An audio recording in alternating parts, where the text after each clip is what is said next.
Essa é a nossa tropa de elite. Por isso que eles saem correndo dessa forma. Nós daremos continuidade, irmãos, à mensagem de Deus aos nossos corações, baseada na carta de Paulo aos Efésios. Nesta noite nós estaremos refletindo sobre o capítulo 4, dos versos 1 ao verso 6, Efésios 4, de 1 a 6, momento em que o apóstolo Paulo encontrava-se preso por causa do Evangelho, embora numa prisão domiciliar na cidade de Roma. Ele aqui vai apresentar uma série de petições enquanto preso do Senhor Jesus. O texto da palavra de Deus nos diz assim: Rogo-vos, pois, eu, prisioneiro no Senhor, que andeis de modo digno da vocação a que fostes chamados, com toda a humildade e mansidão, com longanimidade, suportando-vos uns aos outros em amor, esforçando-vos diligentemente por preservar a unidade do Espírito no vínculo da paz. Há somente um corpo e um Espírito, como também fostes chamados numa só esperança da vossa vocação. Há um só Senhor, uma só fé, um só batismo, um só Deus e Pai de todos, o qual é sobre todos, age por meio de todos e está em todos. Vamos orar mais uma vez? Senhor, diante da Tua palavra nós nos encontramos e humildemente pedimos a Tua misericórdia sobre nós, de tal maneira que possamos ouvir a Tua voz claramente falando aos nossos ouvidos e corações. Que a Tua palavra seja aplicada pelo poder do Teu Espírito Santo em nossas vidas e que tudo o que fizermos aqui neste instante seja para a glória do Senhor. Usa-me como instrumento em Tuas mãos, abra o meu coração, abra a minha boca, usa-me, ó Deus, para falar ao Teu povo aquilo que Tu tens para nós e prepara o nosso coração para Te ouvir. É o que nós Te pedimos em nome de Jesus. Amém, amém. Como já disse, Paulo encontrava-se preso.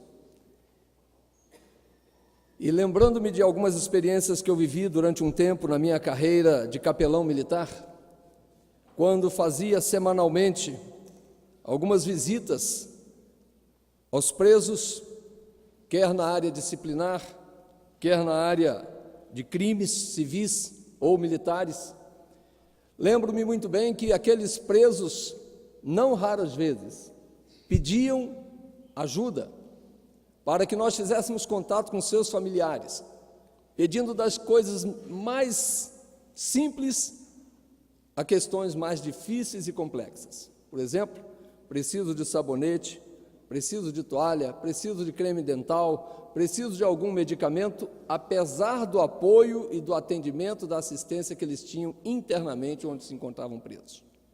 Mas eles queriam o atendimento de suas necessidades por meio daqueles a quem eles confiavam e amavam. Pediam também contatos, pediam também auxílio jurídico, pediam ajuda de toda forma. E quando nós lemos o apóstolo Paulo, fazendo aqui um pedido veemente, porque ele começa no versículo 1 deste texto, rogo-vos, pois, irmãos, não é somente um simples pedido, peço, irmãos, mas é um pedido com ênfase, é um pedido profundo, é um pedido com sentimento. E ele então está fazendo um pedido, e esses pedidos são expostos a partir do versículo 2, detalhados a partir do versículo 2. Ele faz um pedido não por si próprio, não para si mesmo, mas ele faz em relação aos gentios que acabavam de ser convertidos pela palavra do Senhor ao Evangelho de Jesus Cristo, que acabavam de ser unidos com os judeus por meio de uma só fé, um só Senhor, um só batismo, e ele faz um pedido à igreja do Senhor. Pedido este que não se detém somente à igreja em Éfeso, há 2000 anos atrás, mas que chega aos nossos corações nesta noite, onde o apóstolo Paulo, diante do Senhor, aquele tempo, naquela época, já orava por nós, dizendo: rogo-vos, pois, irmãos, que apresenteis, ou que andeis de modo digno da vocação a que fostes chamados. Paulo aqui estava colocando em prática algo que ele mesmo havia escrito na carta aos Coríntios, no capítulo 13, quando ele fala sobre o amor. O amor, dentre tantas outras qualidades e características, ele não busca o seu próprio interesse. E ele amava tanto a igreja de Éfeso, e ele amava tanto aqueles a quem ele considerava como filhos na fé, que ele estava agora intercedendo pelo bem daqueles da igreja do Senhor Jesus Cristo na face da terra. Por isso, ele faz esta ligação. Ao começar este capítulo 4, a partir do qual até o capítulo 6 nós passamos à prática da vida cristã, ele faz uma ligação dos 3 primeiros capítulos que trouxeram a doutrina do Evangelho. Desde o capítulo 1, o capítulo 2, o capítulo 3 de Efésios, ele vai falar da passagem daqueles que estavam nas trevas para a luz do Senhor Jesus. No capítulo 2 ele diz que nós estávamos mortos em nossos delitos e pecados e ele nos deu vida, porque pela graça de Deus somos salvos. E então ele prega esta doutrina da salvação, ele prega a doutrina da cruz de Cristo, ele prega a doutrina da unidade da igreja entre gentios e judeus, unidos por um só Senhor, que é Jesus Cristo, pelo sacrifício de Cristo. E agora então ele quer colocar em prática, e ele nos exorta a todos nós a colocarmos em prática tudo aquilo que ouvimos até aqui, sobretudo nós que temos ouvido domingo após domingo a palavra de Deus baseada nesta carta aos Efésios. Então eu gostaria de pensar com os irmãos de forma muito breve nesta noite sobre as petições de um prisioneiro. Petições estas que nos levam a pensar em primeiro lugar, no versículo 1, quando ele diz: rogo-vos, pois eu, prisioneiro no Senhor, que andeis de modo digno da vocação a que fostes chamados.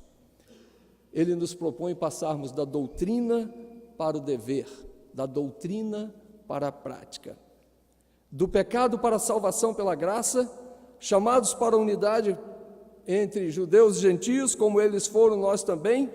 Ele nos faz lembrar que somos co-herdeiros, somos membros do mesmo corpo, somos co-participantes da promessa do Senhor. E por isso, agora membros de um só corpo. Tudo que um fizer, doerá no outro ou alegrará ao outro. Tudo que um fizer, será bom testemunho para todos ou será um mau testemunho para todos.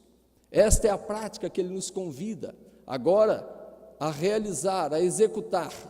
Lembro-me certa vez, bem aqui no plano piloto, estava num determinado local e passou um veículo com um militar fardado, e me desculpem 2 referências militares numa noite só, mas aquele militar estava falando e dirigindo, falando no telefone celular, fardado e dirigindo, e alguém próximo a mim gritou em alta voz e disse: olha o exemplo! Talvez se fosse alguém sem a farda, fosse apenas repreendido ou nem sequer chamado a atenção, ou nem sequer teria chamado a atenção de uma segunda pessoa. Eis a questão quando nós, como crentes no Senhor Jesus Cristo, agimos, praticamos o Evangelho ou deixamos de praticá-lo dentro das nossas casas, dentro das nossas escolas, dentro dos nossos locais de trabalho, em meio à nossa sociedade. Talvez alguém grite, talvez alguém pense somente: olhe o exemplo. E como é que tem sido o nosso andar? Temos o conhecimento da palavra, temos a doutrina, e dela nos baseamos, assim como a igreja primitiva que mantinha-se firme, fundamentada na doutrina dos apóstolos. É assim que o Senhor nos convida a andar, mas não somente de teoria, não somente de conhecimento cultural, mas na prática e na realidade. Um segundo pedido, uma segunda petição que o apóstolo Paulo faz, está exatamente no versículo 2, para que passemos da simples descrição daquilo que nós cremos. Entendemos que, dada a capacidade que Deus tem nos dado, dada a sabedoria que Deus tem nos dado, sobretudo aqui no meio onde nós vivemos, no ambiente social em que nós vivemos, É muito fácil ler e aprender, guardar na mente, mas Paulo quer muito mais do que saber descrever aquilo que nós lemos e aprendemos. Paulo está nos convidando para passarmos da simples descrição daquilo que lemos e aprendemos para a execução do que se aprendeu. Mais uma vez ele nos convoca, nos exorta a praticarmos o Evangelho. E ele diz: com toda a humildade e mansidão, com longanimidade, suportando-vos uns aos outros em amor. E ele não pede nada além da nossa capacidade, porque aquele que nos chamou é aquele que nos capacita para vivermos segundo os seus ensinamentos. O próprio Jesus Cristo disse: olhe para mim e siga o meu ensinamento, siga o meu exemplo. Aprendei de mim, que sou manso e humilde de coração. Essas 4 virtudes, a humildade, a mansidão, a longanimidade e o suporte a quem está convivendo conosco, são estas virtudes que Paulo está nos exortando a praticar. A primeira, humildade. Um pastor da Igreja Presbiteriana Aliança em São Paulo, pastor Davi Sestavo, ele classifica humildade e ele diz que esta é a primeira, a segunda, a terceira, a quarta, a quinta, a sexta, a sétima essência do Evangelho,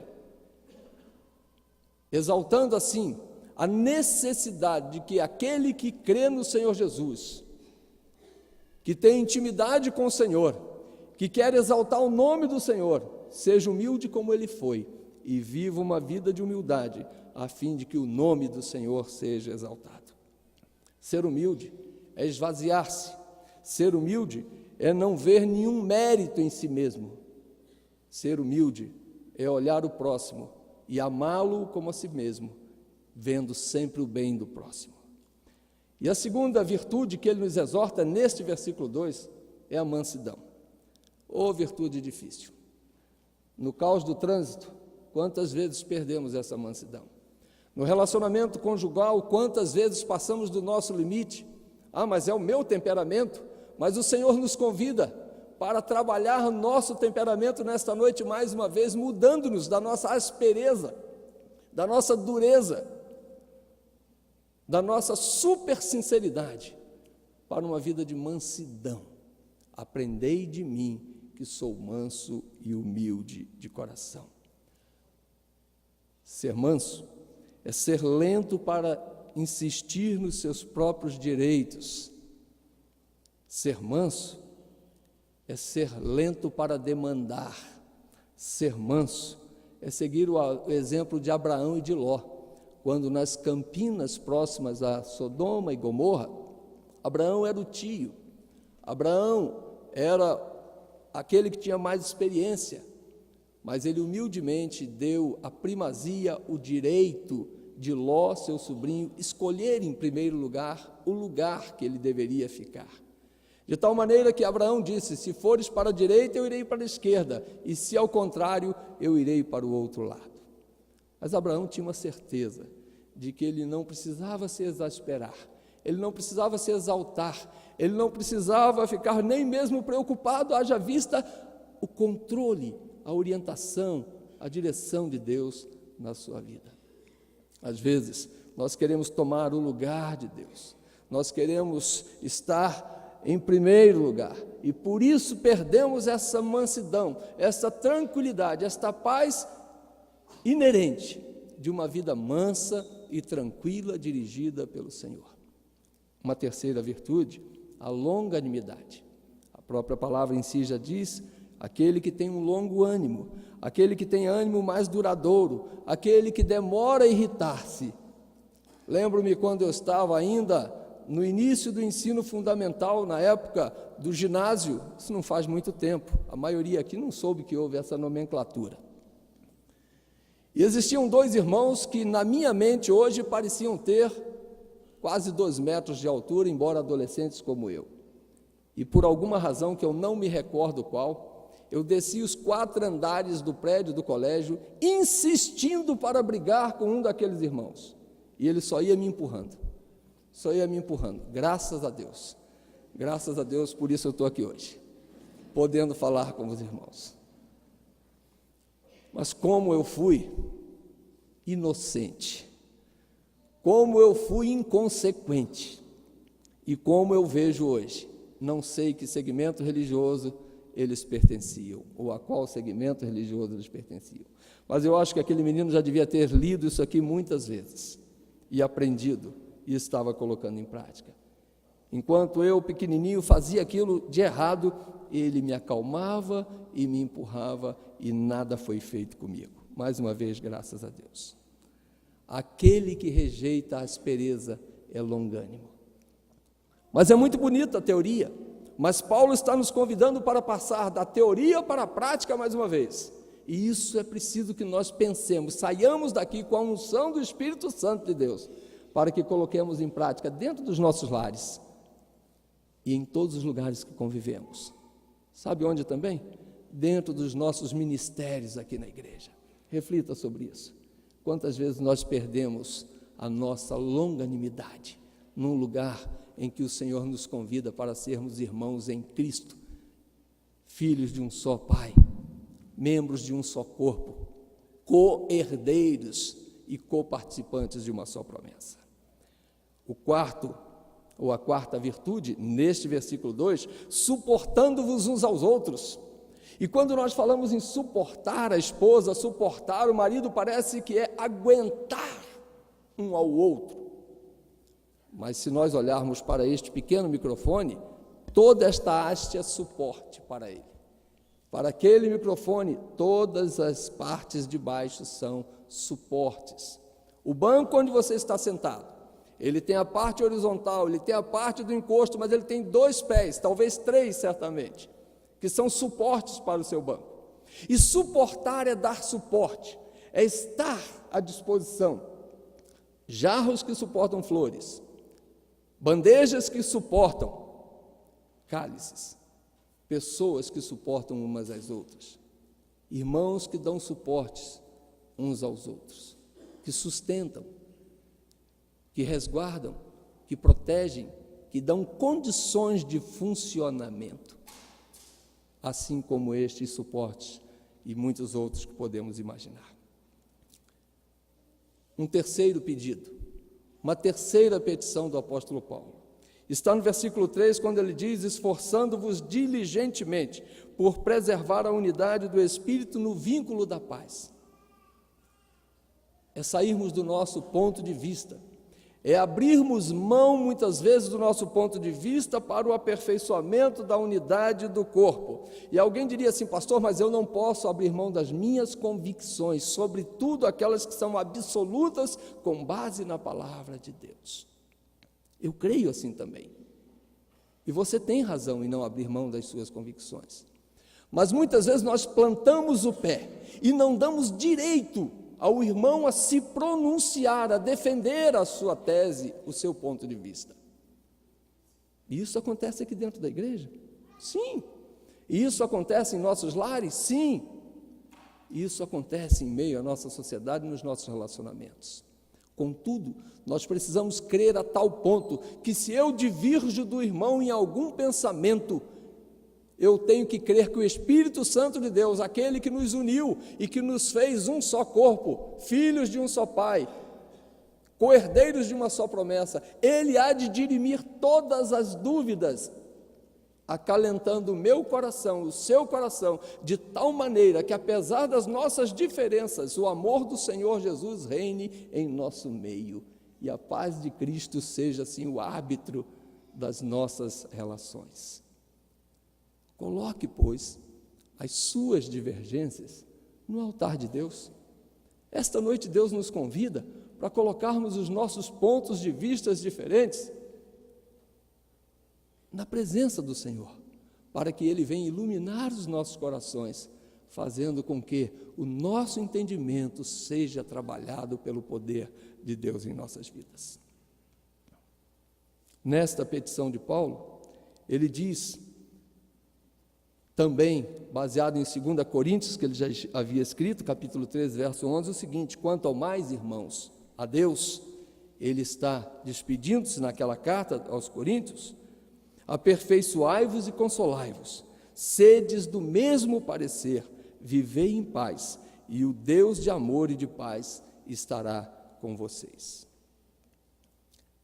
Um quarto pedido, antepenúltimo desta parte da carta de Paulo aos Coríntios, que nós passemos de apenas os nossos interesses pessoais para a unidade do corpo. Quando ele diz, verso 4, há somente um corpo e um espírito, como também fostes chamados numa só esperança da vossa vocação. Temos pensamentos diferentes? Com certeza. Temos dons e talentos diferentes? Não há dúvida nenhuma. Mas cada um no seu lugar. Possivelmente aqueles que são técnicos da área de mídia entenderam que o melhor microfone para o púlpito fosse esse. E que o melhor microfone para o coral fossem aqueles. Para nós que somos leigos, a maioria aqui presente, que diferença faz? Os dois captam o som, mas possuem diferenças. Nós somos assim também, diferentes uns dos outros, mas precisamos entender que tanto este como aquele, como os outros são úteis na obra do Senhor, sobretudo aqui na igreja, na casa do Senhor. E apesar das nossas diferenças, Paulo diz, não busquem apenas os seus interesses pessoais, mas busquem a unidade do corpo, porque há só um corpo, um só espírito, como também vocês foram chamados numa só esperança, em uma só vocação. Não podemos viver de partidarismos, não podemos viver de busca dos nossos interesses, quer pessoais, quer de ministérios. Nossos ministérios se compõem, as crianças compõem a igreja, os adolescentes também, os jovens, o novo ministério jovem, os jovens casais, os casais. Alguém até colocou certa vez, será que agora esta nova estrutura que está sendo criada já há algum tempo aqui na igreja, de casais e jovens casais, não trará alguma separação, diminuição de unidade?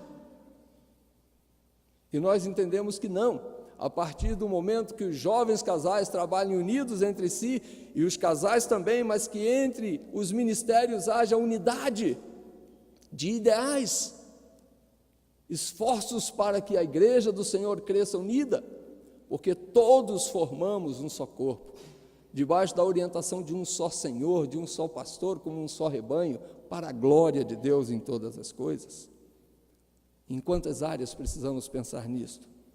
Eu tenho meus interesses, sim. Eu posso dar o meu voto em várias áreas, quer nos ministérios, quer na junta diaconal, quer no conselho da igreja, obviamente.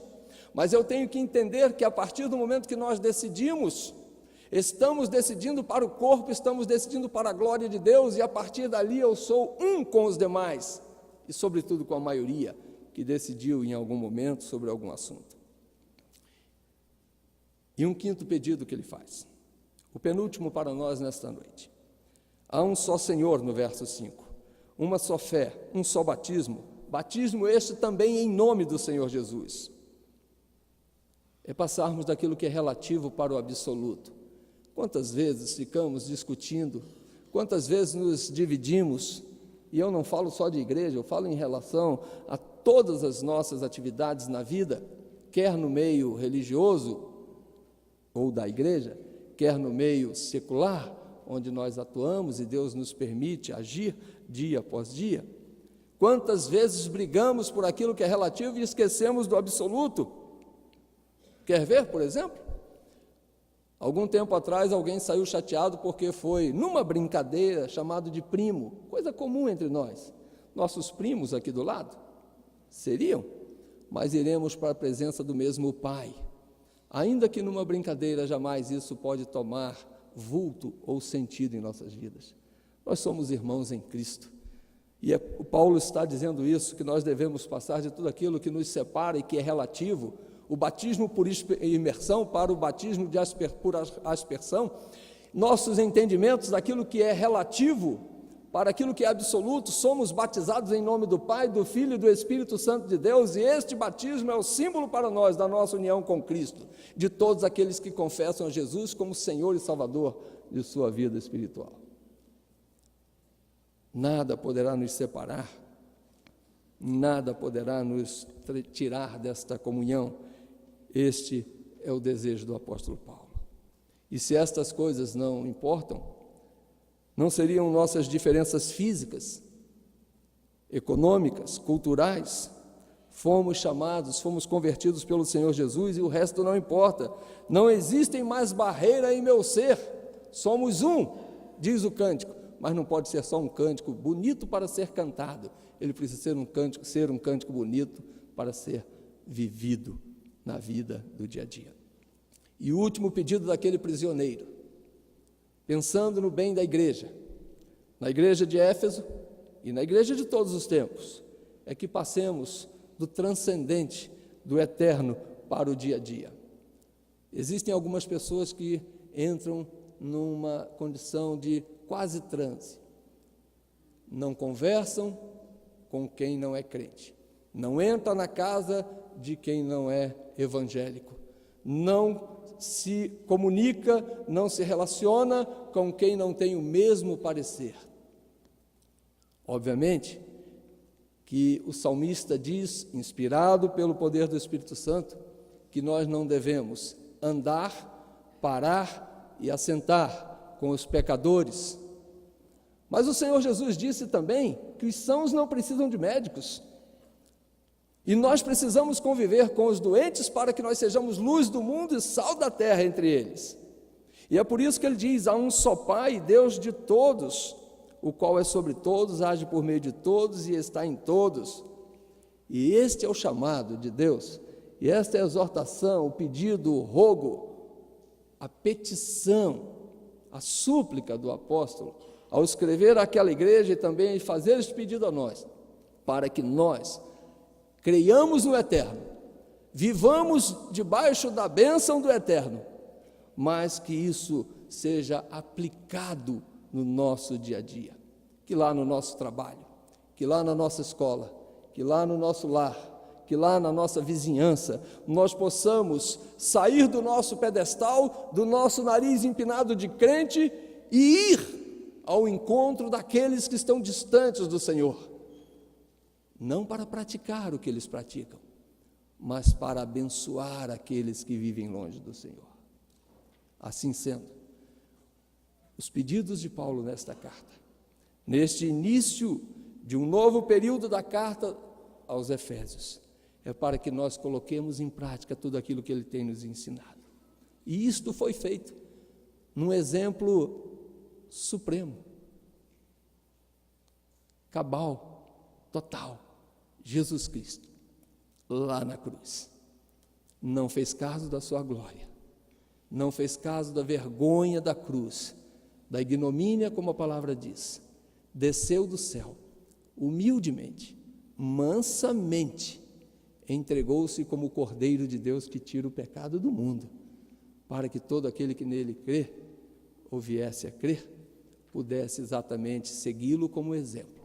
Paulo, ao escrever aos Coríntios, ele diz, sede meus imitadores como eu sou de Cristo. Este é o propósito da carta, este é o convite, estas são algumas petições que ele faz. E não é do seu próprio coração, mas era a bênção de Deus. Paulo estava sendo um instrumento do Senhor para trazer estes pedidos à igreja. Igreja de Éfeso e igreja de todos os tempos. Que Deus nos abençoe e que nesta noite, ao sairmos daqui, ao relermos, quem sabe, este texto, simples 6 versículos da palavra de Deus, possamos entender claramente aquilo que Deus nos falou, em nome de Jesus. Amém? Que Deus nos abençoe. Ouçamos o coral.